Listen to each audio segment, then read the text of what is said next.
Nitasimama katika maandiko ya kitabu cha nabii Yeremia sura ya 3 mstari wa 15 na kitabu cha Wathesalonike wa kwanza sura ya 5 mstari wa 12 na wa 13, ambapo kitabu cha Yeremia kinasema, nami nitawapa ninyi wachungaji kwa moyo wangu, watakaowalisha kwa maarifa na akili. Lakini ndugu, tunataka muwatambue wale wanaojitabisha kwa ajili yenu na kuwasimamia ninyi katika Bwana, na kuwaonyeni mkawastahi sana katika upendo kwa ajili ya kazi zao. Iweni na amani ninyi kwa ninyi.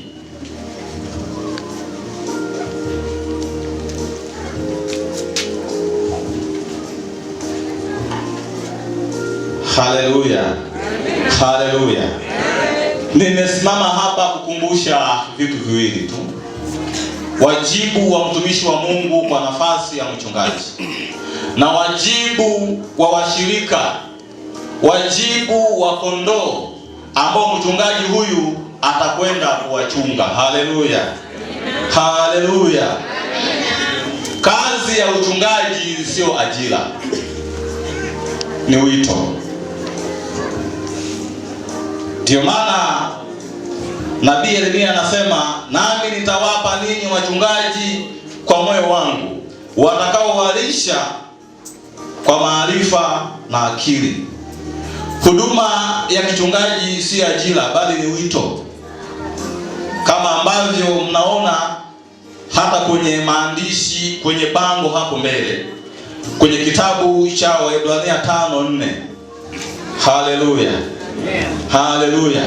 Hakuna mtu yeyote ambaye huwa anajitwalia heshima ya namna hii, bali anaitwa na Mungu, kama ambavyo Haruni aliitwa na watumishi wengine. Bwana Yesu asifiwe.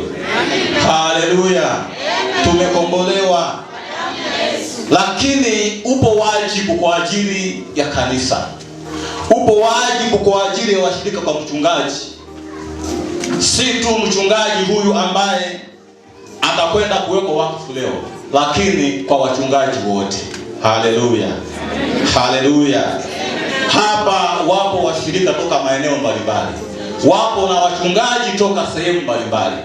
Kwa hiyo wewe mchungaji na wewe mshirika wa huyo mchungaji, hili neno linakuhusu. Haleluya, haleluya.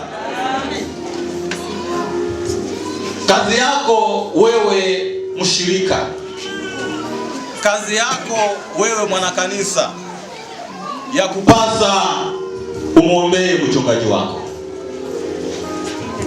Bwana Yesu asifiwe.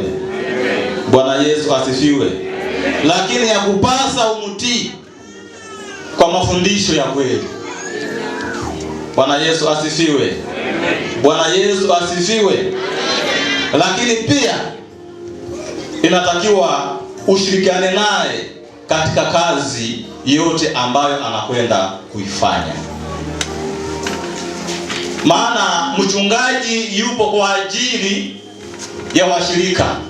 Mchungaji yupo kwa sababu kondoo wapo. Haleluya. Kama kondoo wasingekuwepo, hata huyu mchungaji asingekuwepo. Tunahitaji mashirikiano kati ya mchungaji na kondoo ambao anakwenda kuwalisha, na kondoo ambao anakwenda kuwachunga. Bwana Yesu asifiwe. Tumekombolewa. Wale wote ambao mna wachungaji na wale wote ambao hamna wachungaji, simameni katika kuwaombea wachungaji wenu, kwa sababu majukumu haya ni makubwa, majukumu haya ni mazito, na si majukumu ya kawaida kama ambavyo watu wengine wamekuwa wakizungumza. Haleluya, haleluya. Hivyo ni wasihi tusimame katika neno hili kwamba tuwaombee wachungaji wetu, tuwasaidie na tuwape ushirikiano, na Mungu abariki neno lake.